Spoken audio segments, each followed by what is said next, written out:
News 16 Kerala. ചെങ്കടലിലെ Houthi ആക്രമണം. Liberian കപ്പൽ മുങ്ങി 6 പേർ രക്ഷപ്പെട്ടു, 15 പേരെ കാണാനില്ല.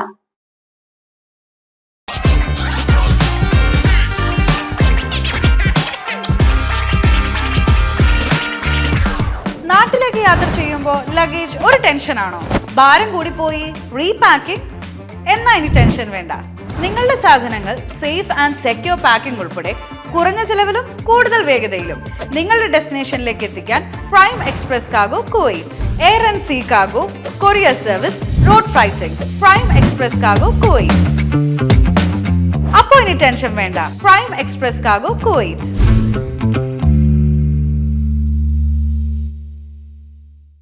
യമനിലെ ഹൂതി വിമതരുടെ ആക്രമണത്തിനിരയായ ലൈബീരിയൻ കപ്പൽ മുങ്ങിയതായി വിവരം. കപ്പലിലുണ്ടായിരുന്ന 6 ജീവനക്കാരെ രക്ഷപ്പെടുത്തിയതായി യൂറോപ്യൻ യൂണിയൻ നാവികസേന അറിയിച്ചു.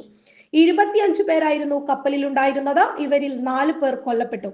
ബാക്കിയുള്ള 15 പേരെ കണ്ടെത്താനുള്ള ശ്രമം തുടരുകയാണെന്ന് സുരക്ഷാ കമ്പനികളുടെ വൃത്തങ്ങൾ പറഞ്ഞതായി വാർത്താ ഏജൻസിയായ റോയിട്ടേഴ്സ് റിപ്പോർട്ട് ചെയ്യുന്നു. ചരക്കു കപ്പലായ എറ്റേണിറ്റി സീയിലെ ജീവനക്കാരെ ഹൂതികൾ തട്ടിക്കൊണ്ടുപോയതായും വിവരമുണ്ട്.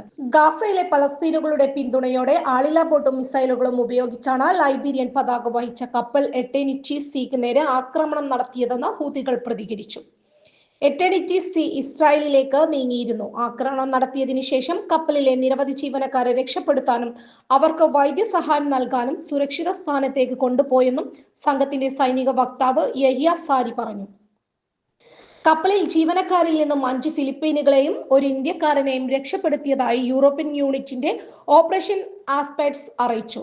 കപ്പലിന് കാര്യമായ കേടുപാടുകൾ സംഭവിച്ചുവെന്നും എല്ലാ പ്രൊപ്പൽഷനും നഷ്ടപ്പെട്ടുവെന്നും ബ്രിട്ടീഷ് സൈന്യം നടത്തുന്ന United kingdom maritime trade operations centre കഴിഞ്ഞ ദിവസം പറഞ്ഞിരുന്നു.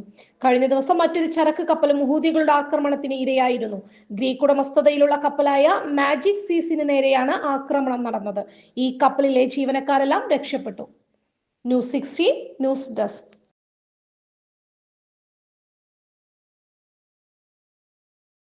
പക്ഷമില്ല, വിവേചനമില്ല. നേരിനൊപ്പം, നാടിനൊപ്പം, നാട്ടുകാർക്കൊപ്പം. News 16 Kerala channel.